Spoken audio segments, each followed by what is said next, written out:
الحمدللہ والسلام علی رسول اللہ اما بعد۔ آج کے درس میں ہم سوال نمبر 10 سے انشاءاللہ پڑھیں گے۔ سوال نمبر 10 میں کہا جا رہا ہے کہ اللہ تعالیٰ کہاں ہے۔ یہ بہت اہم سوال ہے عقیدے کا، جو اکثر مسلمانوں کے ہاں اس معاملے میں کوتاہی نظر آتی ہیں، اور اس عقیدے کے باب میں بہت سارے مسلمان بھائی ہمیں کہیں نہ کہیں غلطی کرتے ہوئے نظر آتے ہیں۔ تو سوال یہ ہے کہ اللہ تعالیٰ کہاں ہے، کیونکہ ایک بڑی تعداد ہے مسلمانوں کی جو یہ کہتی ہے کہ جو اس عقیدے کی قائل ہے، کہتی ہے نہیں بلکہ ان کا یہ عقیدہ بنا ہوا ہے کہ اللہ تعالیٰ ہر جگہ ہے۔ ہر جگہ ہے مطلب یعنی اللہ تعالیٰ ہر چیز کے اندر ہے، اللہ تعالیٰ ہر جگہ ہے۔ گویا کہ ان کا وہی عقیدہ ہے جو غیروں کا عقیدہ ہے، غیر مسلم کا عقیدہ ہے۔ کنکر میں شنکر ہم جانتے ہیں، لوگ کہتے ہیں کنکر میں شنکر، یعنی ہر پتھر کے اندر نعوذ باللہ اللہ کی ذات ہے۔ یہ ایک انتہائی فاسد عقیدہ ہے، انتہائی غلط اور نہایت ہی غلیظ اور گندا عقیدہ ہے، جو مسلمانوں کی ایک بڑی تعداد رکھتی ہیں۔ اللہ تعالیٰ کے سلسلے میں ہم قرآن مجید سے اس سوال کا جواب معلوم کرتے ہیں، اور دلیل سے معلوم کرتے ہیں، نبی صلی اللہ علیہ وسلم کی حدیث سے ہمیں معلوم ہوگا کہ انشاءاللہ تعالیٰ کی اللہ تعالیٰ کہاں ہے۔ قرآن ہمیں اس سلسلے میں کیا رہنمائی کرتا ہے۔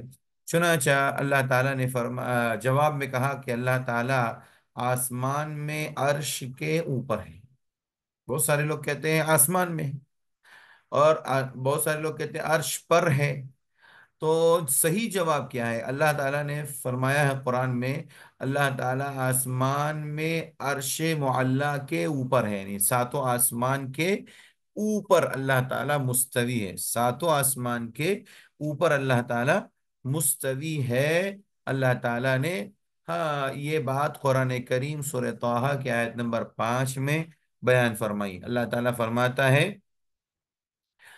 الرحمن على العرش استوى، الرحمن على العرش استوى، یعنی رحمان عرش پر مستوی ہے، یعنی اوپر گیا اور بلند ہوا۔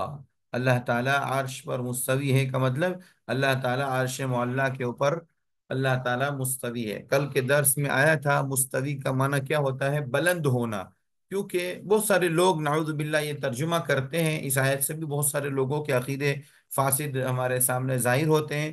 وہ لوگ کہتے ہیں کہ اللہ تعالیٰ نعوذ باللہ عرش پر بیٹھا ہوا ہے۔ بہت بہت غلط ترجمہ ہے یہ، اور بہت غلط مفہوم بیان کیا جاتا ہے آیت کریمہ کا۔ حالانکہ اللہ تعالیٰ نہ عرش پر بیٹھا ہوا ہے نعوذ باللہ، اور نہ ہی اللہ تعالیٰ عرش پر ہے، بلکہ ہم کہیں گے اللہ تعالیٰ عرش پر مستوی ہے۔ مستوی کا مطلب بلند ہونا، اوپر جانا۔ اللہ تعالیٰ عرش سے بھی اونچا ہے، کیونکہ اللہ تعالیٰ کی عرش تو ایک مخلوق ہے۔ اگر ہم عرش کے اندر بولیں گے، عرش کے اوپر بولیں گے، تو لازم یہ آئے گا کہ نعوذ باللہ اللہ کی ذات عرش کے برابر ہے۔ نعوذ باللہ، نعوذ باللہ، نعوذ باللہ، اللہ تعالیٰ عرش کے برابر بھی نہیں ہے۔ اللہ تو بہت بڑا ہے، اللہ اکبر۔ اسی لیے ہم کہتے ہیں اللہ اکبر من کل شیء، اللہ ہر چیز سے بڑا ہے، ہر چیز سے بڑا ہے۔ تو بہرحال ہمیں یاد رکھنا چاہیے کہ اللہ تعالیٰ کے تعلق سے ہمارا عقیدہ یہ ہونا چاہیے کہ اللہ تعالیٰ عرش۔ میں آپ سے سوال کروں گا کل یا اگلے درس میں کہ اللہ تعالیٰ کہاں ہے، تو آپ لوگوں کا جواب کیا ہونا چاہیے؟ اللہ تعالیٰ ساتوں آسمان کے اوپر عرش پر مستوی ہے۔ اگر آپ کو یاد نہ رہے تو آپ اپنی زبان میں، لینگویج میں لکھ لیجئے، اس کو نوٹ بک میں نوٹ کر لیجئے۔ یہ بہت اہم عقیدہ ہے، بہت سارے لوگ اس میں گمراہ ہوئے ہیں، اس لیے میں آپ کو بار بار بتا رہا ہوں۔ اللہ تعالیٰ کہاں ہے؟ اللہ تعالیٰ عرش ساتوں آسمان کے اوپر عرش پر مستوی ہے۔ ساتوں آسمان ہے، اس کے اوپر اللہ کا عرش ہے، اور اس کے اوپر اللہ تعالیٰ مستوی ہے، یعنی اس سے بھی کئی اونچے بلندی پر اللہ تبارک و تعالیٰ ہے۔ اللہ کی ذات بہت اونچی ہے، بہت بلند ہے۔ اس لیے میں کہہ رہا ہوں کہ اللہ تعالیٰ ساتوں آسمان کے اوپر عرش پر مستوی ہے۔ قرآن سورہ طٰہٰ کی آیت نمبر 5 سے ہمیں معلوم ہوتا ہے۔ جی وَإِيَّاكُمْ بارک اللہ فیک۔ تو اللہ تبارک و تعالیٰ نے ہمیں یہ عقیدہ اس لیے سیکھنے کے لیے کہا کہ بہت بڑی تعداد، میں نے جیسے بتایا کہ مسلمانوں کی وہ ہیں جو غیر مسلموں والا عقیدہ رکھتی ہیں۔ غیر مسلموں کا عقیدہ میں نے بتایا کنکر میں شنکر. ایسے مسلمانوں میں کچھ لوگ ہیں، بلکہ ایک بڑی تعداد ہے، جو کہتی ہیں برادرز کے اور کچھ اسکالر اور کچھ ڈاکٹروں کے بہکاوے میں آ کر کے کہتی ہیں کہ نعوذ باللہ اللہ تعالی یعنی وحدت الوجود کے قائل ہے، یعنی ایک ہی وجود ہے اللہ کی ذات کا. اللہ کی ذات کا ہی وجود پوری دنیا کے اندر، اور سب چیز اللہ کے اندر ہے، نعوذ باللہ، یا اللہ ہر چیز کے اندر ہے. یہ غیر مسلموں کا عقیدہ ہے جو انتہائی بھونڈا، غلط، غلیظ اور آخری درجے کا ہے. اللہ ہماری حفاظت فرمائے. جی ہمارا یہ معاملہ جو ہے ہمیں یاد رکھنا چاہیے، یہ انتہائی درجے کا گندا عقیدہ ہے، خراب عقیدہ ہے. تو میں نے آپ کے سامنے صاف صاف لفظوں میں یہ بتایا کہ اللہ تعالیٰ عرش معلیٰ پر، ساتوں آسمان کے اوپر عرش ہے، اس کے اوپر اللہ تعالیٰ مستوی ہے. اور مستوی کا کیا مطلب ہے؟ اللہ تعالیٰ بیٹھا ہوا نہیں ہے. مستوی کا معنی بیٹھا نہیں کریں گے، کوئی بھی نہیں کریں گے، کبھی نہیں کریں گے. اگر کوئی کرے تو اس کا رد کیجئے. مستوی کے معنی بلند ہونا، اوپر اوپر جانا، اوپر اٹھنا، بلند ہونے کے معنی میں ہے. استوا کے معنی بلند ہونا. خود اللہ نے جب یہ لفظ استعمال کیا تو ہمیں اس معنی کو واضح کرنے میں کوئی حرج نہیں ہے. ہاں ایک بات یہاں پر میں آپ کو اور بتا دوں، وہ بھی آپ نوٹ کر لیجئے، بہت اہم عقیدہ ہے کہ اللہ تعالیٰ عرش پر مستوی ہے ذات کے اعتبار سے. ذات، اللہ کی جو ذات ہے وہ عرش معلیٰ پر مستوی ہے، یعنی ساتوں آسمان کے اوپر، عرش کے اوپر ہے. البتہ اللہ کی ذات عرش پر ہے. البتہ اللہ تعالیٰ دیکھنے کے اعتبار سے، سننے کے اعتبار سے، اللہ اپنی قدرت کے اعتبار سے ہر جگہ ہے. ورنہ یہ لازم آئے گا کہ اللہ تعالیٰ تو عرش معلیٰ پر ہے تو کیسے دیکھتا ہے جب نہیں، ہر جگہ، ہر چیز کے اندر نہیں ہے یا ہر جگہ نہیں ہے. تو ہم یہ کہتے ہیں کہ اللہ اپنی ذات کے اعتبار سے، یہ پوائنٹ نوٹ کریے گا، اللہ تعالیٰ اپنی ذات کے اعتبار سے عرش معلیٰ پر مستوی ہے، اور اپنے علم اور قدرت، دیکھنے، سننے، طاقت کے اعتبار سے ہر جگہ ہے. اللہ کی نظر سے کوئی چیز چھٹی ہوئی نہیں، اللہ کے علم سے کوئی چیز غائب نہیں ہے. اسی طریقے سے اللہ کی قدرت سے کوئی چیز بری نہیں ہے، دور نہیں ہے. سب چیز اللہ تبارک و تعالیٰ کے علم و قدرت میں موجود ہے. لہذا اگر کوئی شخص یہ کہے کہ اللہ تعالیٰ ہر جگہ ہے، تو ان سے یہ پوچھا جائے کہ اللہ تعالیٰ ہر جگہ ہے کا کیا مطلب ہے؟ کہ اگر وہ واقعی مانتا ہے کہ اللہ تعالیٰ ذات اور اس کی صفات اور اس کے علم اور قدرت کے اعتبار سے ہر جگہ ہے، تو اس کا رد کریں گے کہ نہیں. اللہ پھر قرآن میں کہتا ہے الرحمن علی العرش استوى، تو اللہ تعالیٰ ذات کے اعتبار سے عرش معلیٰ پر ہے، اور باقی اللہ علم و قدرت کے اعتبار سے ہر جگہ ہے، دنیا کے ہر کونے میں ہے. اسی لیے اللہ نے قرآن میں کہا کہ اللہ تو یہ شہرگ سے بھی زیادہ قریب ہیں. تو یہاں پر علم سے وہ علم مراد ہے، اور قدرت کے اعتبار سے، طاقت کے اعتبار سے، سننے کے اعتبار سے اللہ تعالیٰ ہمارے بہت قریب ہے. جی یہ مسئلہ واضح ہو گیا قرآن کریم کی آیت سے. اسی چیز کو اللہ سبحانہ و تعالیٰ کے اس عقیدے کو، ہمارا جو اللہ تعالیٰ کا عقیدہ ہے، اللہ تعالیٰ کے تعلق سے ہمارا عقیدہ ہے، اسی تعلق سے نبی صلی اللہ علیہ وسلم نے فرمایا ان اللہ کتب کتابا، اللہ تعالیٰ نے ایک کتاب لکھی. کتاب سے مراد لوح محفوظ میں تقریر لکھی اللہ تعالیٰ نے. فَهُوَ عِنْدَهُ فَوْقَ الْعَرْشِ، اس کے بعد نبی صلی اللہ علیہ وسلم نے اس کتاب کے بارے میں فرمایا کہ جو اس کے پاس، یعنی اللہ تعالیٰ کے پاس، او عرش پر ہے، عرش کے اوپر ہے. یعنی اللہ تعالیٰ نے جو تقدیر لکھی ہے وہ تقدیر لوح محفوظ کے اندر موجود ہے. کتاب کی شکل میں اللہ تعالیٰ نے ایک تقدیر لکھی ہے پوری کائنات کی، پوری مخلوقات کی. وہ ساری کی ساری اللہ تعالیٰ کے ہاں لکھی ہوئی موجود ہیں، اور اسی کے مطابق دنیا کے معاملات ہوتے رہتے ہیں. تو یہاں دلیل کیا ہے، استدلال کیا ہے؟ فوق العرش، وہ بھی عرش پر ہے، یعنی اللہ تعالیٰ کے پاس ہے. تقدیر میں جتنی چیزیں لکھی گئی ہیں وہ سب اللہ تعالیٰ کے پاس محفوظ ہیں، اور وہ چیز ضائع نہیں ہے. تو خلاصہ کلام یہ اس مختصر سے آج کے ایک پہلے سبق کے پہلے سوال کے جواب کا، کہ اللہ تعالیٰ عرش معلیٰ پر مستوی ہے، ساتوں آسمان کے اوپر عرش، عرش کے اوپر اللہ تعالیٰ مستوی ہے، اور اپنی ذات کے اعتبار سے علم، قدرت، دیکھنے، سننے کے اعتبار سے اللہ تعالیٰ ہر جگہ ہے، یہ ہمارا عقیدہ ہے۔ یہی اہل سنت والجماعت یعنی صحابہ کا عقیدہ ہے، سلف کا عقیدہ ہے، اور تمام تمام تابعین اور دنیا کے جتنے مسلمان جو صحیح العقیدہ تھے ان کا عقیدہ ہے، اور آج بھی صحیح العقیدہ ہے ان کا یہی عقیدہ ہے، اور قیامت تک جتنے صحیح العقیدہ ہوں گے ان کا عقیدہ یہی ہوگا انشاءاللہ تبارک الرحمن۔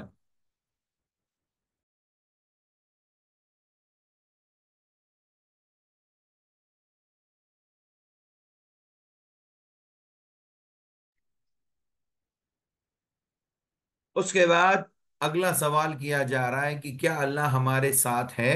دیکھیے، سوال اسی میں سے نکالا گیا کہ اللہ کا تعالیٰ کہاں ہے، تو میں نے آپ کے سامنے تقریباً دونوں سوالوں کے جواب ایک مختصر انداز میں سمجھا دیے کہ ذات کے اعتبار سے اللہ تعالیٰ عرش معلیٰ پر مستوی ہیں، اور سننے، دیکھنے، قدرت، طاقت کے اعتبار سے ہر جگہ ہے۔ تو اب اگلا سوال کیا جا رہا ہے، تھوڑا اوپر کیجئے، سوال نمبر 11 ہے، کیا اللہ ہمارے ساتھ ہیں؟ جواب دیا جا رہا ہے اللہ اپنے سننے، دیکھنے اور علم کی صفات کے ساتھ ہمارے ساتھ ہیں۔ سورہ طٰہٰ میں اللہ تعالیٰ نے اس کی بھی وضاحت کر دی، سبحان اللہ۔ دیکھیے، اللہ تعالیٰ سننے، دیکھنے، علم کی صفات کے اعتبار سے ہمارے ساتھ ہے، یعنی ہر جگہ ہے، ہر کسی کے ساتھ ہے۔ البتہ ذات کے اعتبار سے اللہ عرش معلیٰ پر مستوی ہے۔ سورہ طٰہٰ میں اللہ تعالیٰ نے فرمایا 46 آیت نمبر میں، قال لا تخافا اننی معکما اسمع و ارا۔ یہ موسیٰ علیہ السلام اور ہارون علیہ السلام سے اللہ تعالیٰ کہہ رہا ہے کہ جب اللہ تعالیٰ نے ان دونوں سے کہا، موسیٰ اور ہارون سے، کہ تم لوگ لا تخافا، تم دونوں ڈرو نہیں، اننی معکما، میں تم دونوں کے ساتھ ہوں، اسمع و ارا، میں سنتا بھی ہوں اور میں و ارا، دیکھتا بھی ہوں، سنتا بھی ہوں اور دیکھتا بھی ہوں۔ تو یہ آیت کریمہ بتاتی ہے کہ اللہ تعالیٰ نے موسیٰ علیہ السلام اور ہارون علیہ السلام دونوں لوگوں سے کہا کہ میں تم دونوں کے ساتھ ہوں۔ کس اعتبار سے ہوں؟ سننے کے اعتبار سے۔ خود اللہ نے کہا اسمع، میں سن رہا ہوں، میں سنتا ہوں، و ارا، اور میں دیکھتا بھی ہوں، سنتا بھی ہوں، دیکھتا بھی ہوں، یعنی میری یہ دونوں صفات، میری جو دونوں صفات سننے اور دیکھنے کی ہیں وہ تمہارے ساتھ ہیں۔ میں برابر دیکھ رہا ہوں تمہارے ساتھ کیا ہو رہا ہے، ان چیزوں کو سن رہا ہوں جو فرعون تمہارے ساتھ کر رہا ہے، جو کہہ رہا ہے، ان تمام چیزوں کا مجھے علم ہے، میرے علم سے وہ چیزیں خارج نہیں ہیں۔ تو معلوم کیا ہوا؟ اللہ تعالی ہمارے ساتھ ہیں۔ کیسے ہیں؟ سننے کے اعتبار سے، دیکھنے کے اعتبار سے، علم کی صفات کے اعتبار سے، قدرت کے اعتبار سے، طاقت کے اعتبار سے اللہ ہمارے ساتھ ہیں، لیکن ذات کے اعتبار سے اللہ عرش معلیٰ پر مستوی ہے۔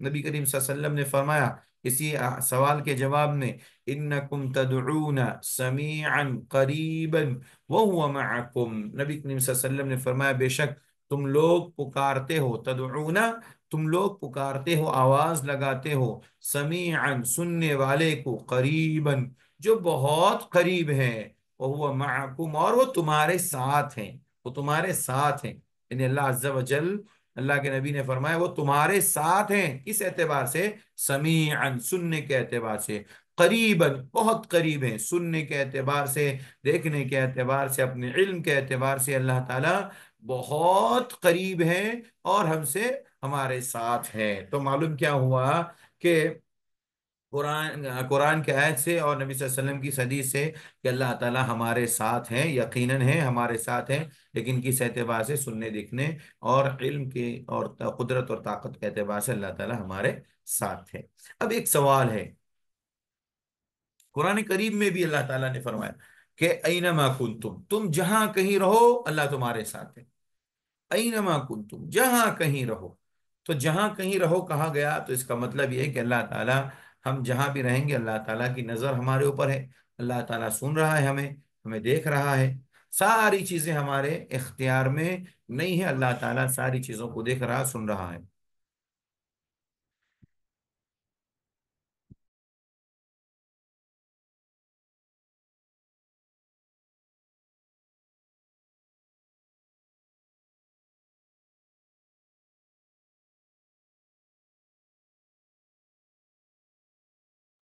اس کے بعد اوپر کیجئے، اگلا سوال انشاءاللہ ہم پڑھیں گے۔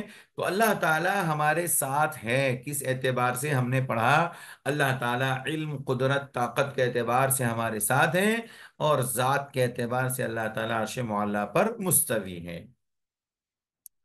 اسی طریقے سے آگے سوال کیا جا رہا ہے کہ توحید کا فائدہ کیا، کیونکہ چیپٹر یہ کام کیا گیا تھا کہ توحید کی کتنی قسمیں ہیں، کون کون، اور توحید کے فوائد کیا ہیں، کیا کیا فائدہ ہے۔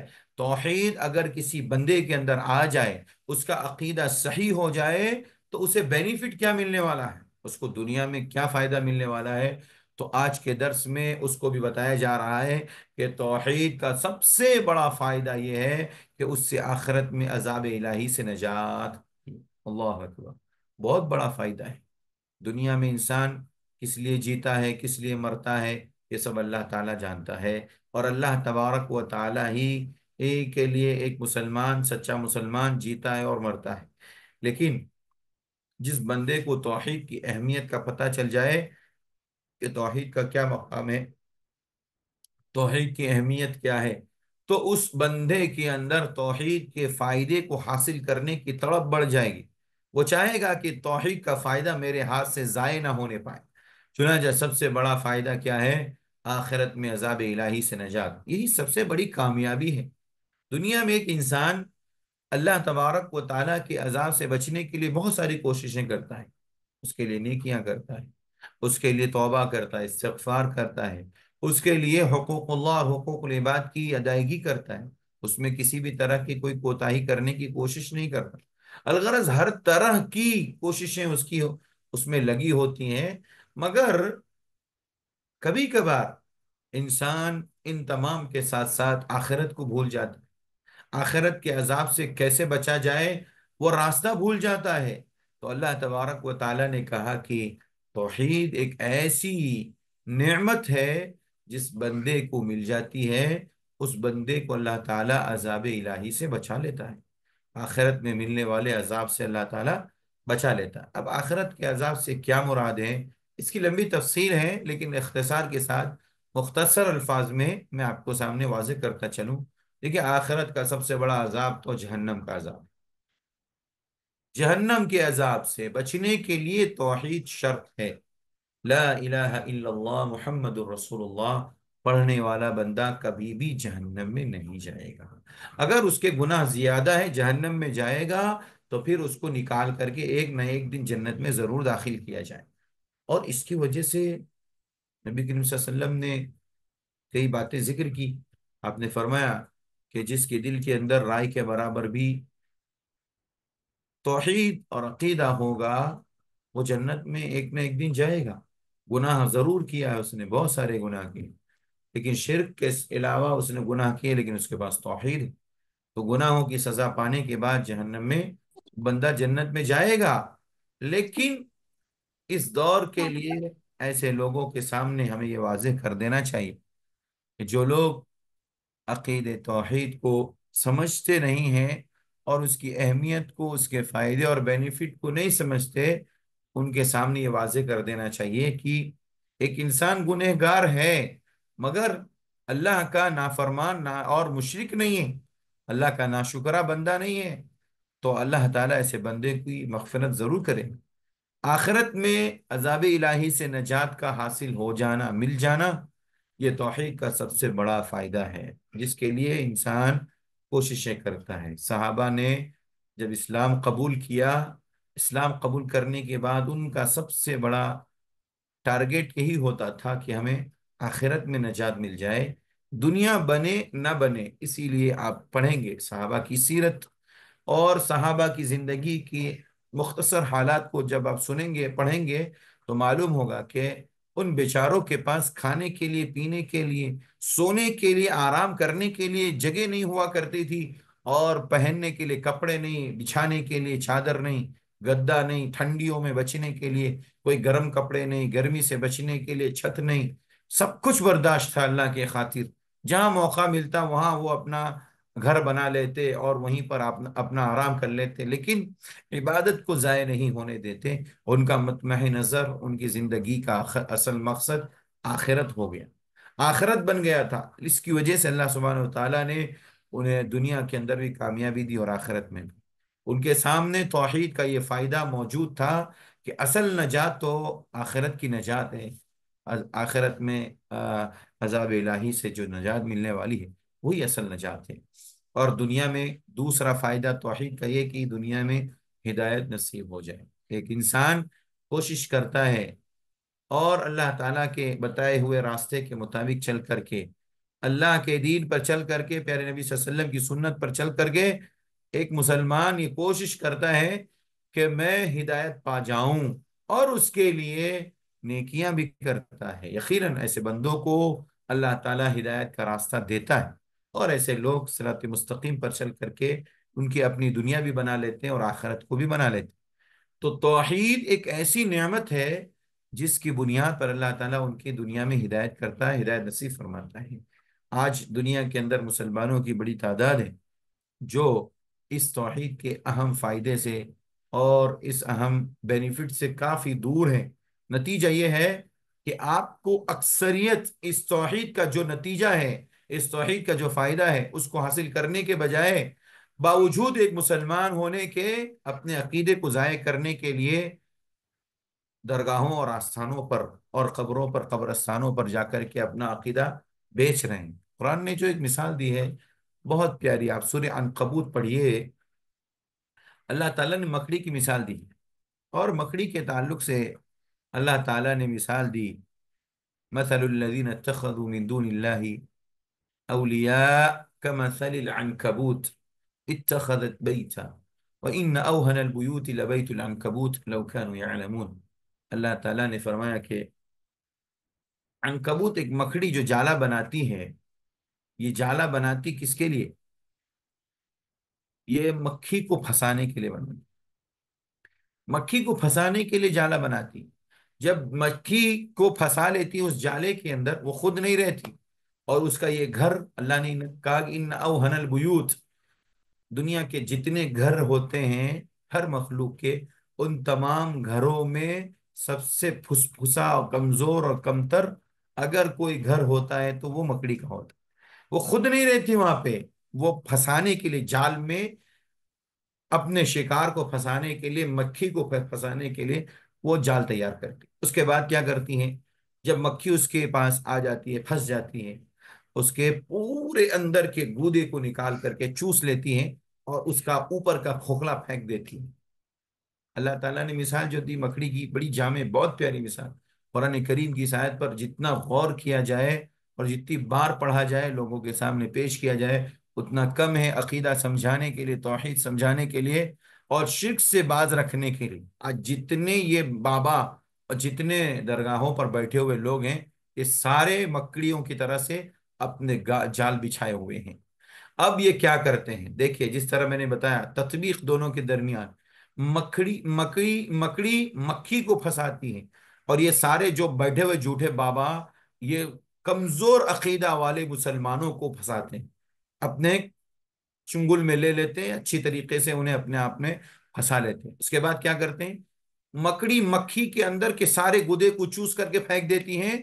ایسے یہ جھوٹے بابا، یہ درگاہوں پر بیٹھے ہوئے، یہ سارے مسلمانوں کے عقیدے کو پہلے چوس لیتے ہیں، انہیں ان کے اندر شرک بھر دیتے ہیں، غلو بھر دیتے ہیں، اور شرک کی غلاظت اور گندگیاں بھر دیتے ہیں، اور دوسرے نمبر پر ان کے مال کو بھی چوس لیتے ہیں۔ اب دیکھیے، ہمارے یہاں سامنے ایک ہے، شرک کرتا ہے، سامنے صبح صبح فجر کے بعد جو بیٹھتا ہے، 1 بجے کے درمیان اس کے پاس اتنی بھیڑ لگی رہتی ہے، کرتا کیا ہے؟ صرف ہاتھ رکھتا ہے، چاہے وہ محرم عورت ہو یا غیر محرم ہو، یا مرد ہو عورت ہو، کوئی بھی ہو، مسلمان غیر مسلم، سارے لوگ اس کے پاس آ رہے ہیں، ہاتھ رکھتا ہے، دعا پڑھتا ہے، لیمو دیتا ہے، پتہ نہیں کیا کیا دیتا ہے۔ اب لوگ اس کے پاس آ رہے، مسلمانوں کی کثیر تعداد آ رہی، ان کے ساتھ ساتھ غیر مسلم بھی آ رہے۔ یقیناً وہ جادوگر ہے، وہ واجب القتل ہے۔ اگر مسلمان کا ملک ہو اور مسلمانوں کی حکومت ہو اور حاکم وقت مسلمان ہو تو واجب القتل ہے، کیونکہ صحابہ نے ایسے لوگوں کو قتل کیا ہے، جادوگروں کو۔ تو بہرحال ایسے لوگ مسلمانوں کے عقیدے کو بھی چوس لیتے ہیں، ان کو کھوکھلا کر دیتے ہیں عقیدے کے اعتبار سے، ان کے مال کو بھی پوری طریقے سے چوس لیتے ہیں۔ اور پہلی فرصت میں جب یہ لوگ جاتے ہیں ایسے باباؤں کے پاس، تو پوچھتے ہیں کہاں سے آئے، کیا کرتے ہو، کتنا جانتے ہو، اور دوسرا سوال کیا کرتے ہو، یعنی دنیاوی اعتبار سے تمہارا کاروبار کیا ہے. پھر وہ لوگ سب پوری ڈیٹیل جان لیتے ہیں. ان کو اتنے دھکے کھلاتے ہیں جب تک میں پورا مال اور پورا عقیدہ ان کا چوس لیتے ہیں. ایسے ہی کر دیتے جیسے مکڑی مکھی کو کر کے پھینک دیتی ہے، پھر اس کو کسی لائق نہیں چھوڑتی. ایسے ہی اللہ نے مکڑی کی مثال دی ہے. اس لیے ہمیں عقیدے کو سیکھنا بہت ضروری ہے، اور ایسے جھوٹے باباؤں کی باتوں میں آنا اور ایسے لوگوں کے چنگل سے باہر نکلنا بہت ضروری ہے. اور عقیدہ ہمارے پاس ہوگا انشاءاللہ توحید کی برکت سے ہم لوگ آخرت کے عذاب سے بھی بچیں گے اور دنیا میں ہدایت بھی پائیں گے. اور تیسرا فائدہ گناہوں کا کفارہ ہوگا. جب ہم دنیا کے اندر توحید اور عقیدے کو سیکھیں گے تو اس کے ذریعے سے تیسرا فائدہ ہمارا یہ ہوگا کہ اللہ تعالی ہمارے گناہوں کو معاف فرما دے. آج انسان بڑی کوششیں کرتا ہے نیکیاں کر کے اپنے گناہوں کو معاف فرما کرنے کے لیے، کروانے کے لیے توبہ کرتا ہے، استغفار کرتا ہے، دعائیں مانگتا ہے، رات میں سحری کے وقت اٹھتا ہے اور قیام اللیل کرتا ہے، بہت ساری چیزیں. لیکن اصل چیز کے اوپر وہ غور فکر نہیں کرتا کہ ہمیں عقید توحید کو مضبوط کرنا چاہیے. یہ کفارہ ہے، گناہوں کو مٹانے کا ایک بہترین ذریعہ ہے. اور یہ قرآن کی اس آیت سے ہمیں معلوم ہوتا ہے. سورہ انعام آیت نمبر 83 میں اللہ نے فرمایا الذین آمنوا، وہ لوگ جو ایمان لائے، ولم یلبسوا ایمانہم بظلم، اور انہوں نے اپنی ایمان کے ساتھ ظلم کو نہیں ملایا. یہاں ظلم سے مراد شرک ہے.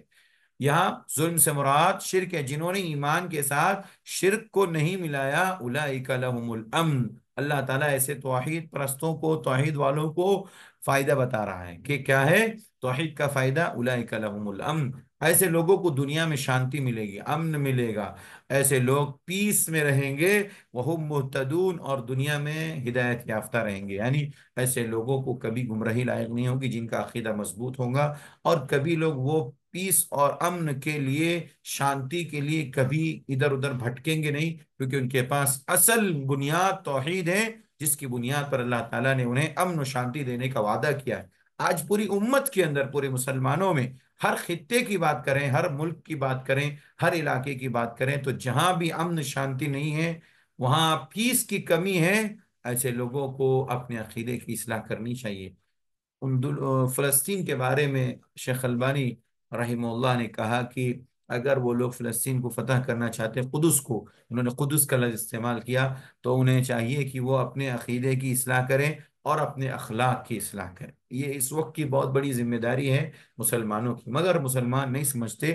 تو یہ توحید کا فائدہ ہے جو ہمیں دنیا کے اندر اللہ تعالیٰ دینے والا ہے، اور آخرت میں عذاب الہی سے ہمیں انشاءاللہ نجات ملے گی. آج کے درس کے لیے اتنا ہی کافی ہے. اللہ سے دعا کریں اللہ ہم سب کو عمل کی توفیق عطا فرمائے. جو باتیں سنی ہیں اس پر اللہ تعالیٰ غور فکر کر کے اس کو عملی زندگی میں لانے کی توفیق دے، کیونکہ عقیدہ ہی سب کچھ ہے. عقیدے کے بغیر کوئی بھی چیز اللہ کی بارگاہ میں قبول نہیں ہوتی. اللہ تعالیٰ ہم سب کو اس کی توفیق عطا فرمائے. آمین. وآخر دعوانا ان الحمد للہ رب العالمین. صلی اللہ علی نبینا محمد وعلی آلہ وصحبہ وسلم. والسلام علیکم ورحمۃ اللہ وبرکاتہ. شیخ ہمارے ساتھ جڑے ہوئے ہیں.